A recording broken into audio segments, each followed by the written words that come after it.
Today, having at least a cell phone has become an integral part of our modern daily life, by which it keeps us connected and to facilitate some tasks. However, the increasing usage of cell phone has downside on our social lives. It can break our social relationships and reduce the amount of quality time spent together. And a research has called this phobbing. The word phobbing refers to the practice of snubbing others in favor of checking your phone. This habit affects our relationship because when someone is being phobbed, he feels unheard, disrespected, and ignored.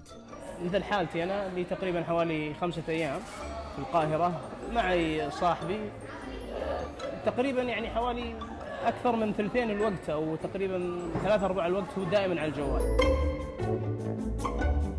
A person may ask, why do people get into the phobbing habit? Actually, the most important predictor is their addiction to social media.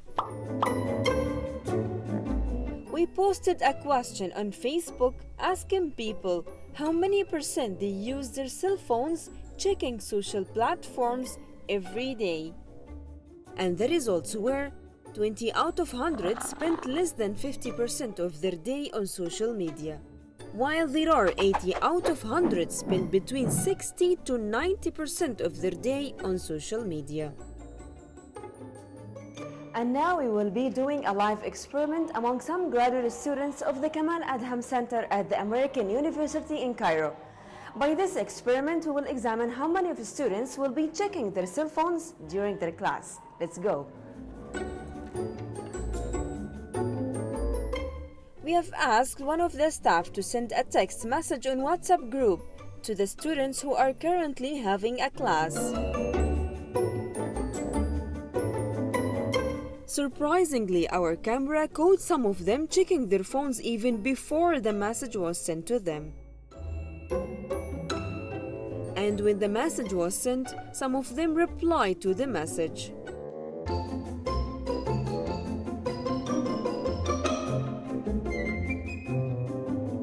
I feel they're not listening at all, but I try to work around it most of the time. I know there is part of their attention I can get, so I work on that.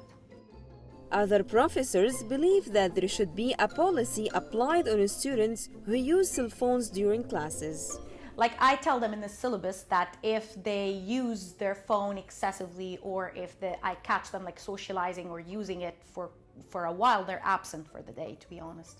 Because like they're not with me, so why are they here? It's not easy to multitask. I mean, you use all your attention and all your senses while using that phone. You're concentrating with the messages, you're scrolling down, checking photos or whatever you're doing, or indulged in a certain conversation that sometimes could be very serious. And meanwhile, you're supposed to concentrate, to take notes, to understand, to participate, so it's not physically possible to do that. Nowadays, you would visit your neighbor and see kids are attached to cell phones. And some concerns have grown over the excessive usage of cell phones in early ages.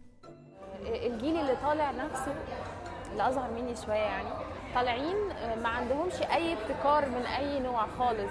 هم أسهل حاجة عندهم الموبايل يمسكوه، أي معلومة عايزينها يجيبوها، أي حاجة على الموبايل يجيبوها.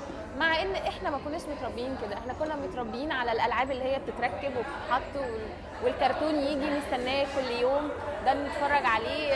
ماما مثلا تجيب لي كراسة الرسم واقعد أرسم فيها، أعزف مزيكا، أروح كل حاجة بإيدي. Our addiction to cell phones reshaped our social lives, imposing the phobbing issue. However, we cannot estimate the change that's likely to happen during the 5G era. This is Maryam Shazli for AUCTV.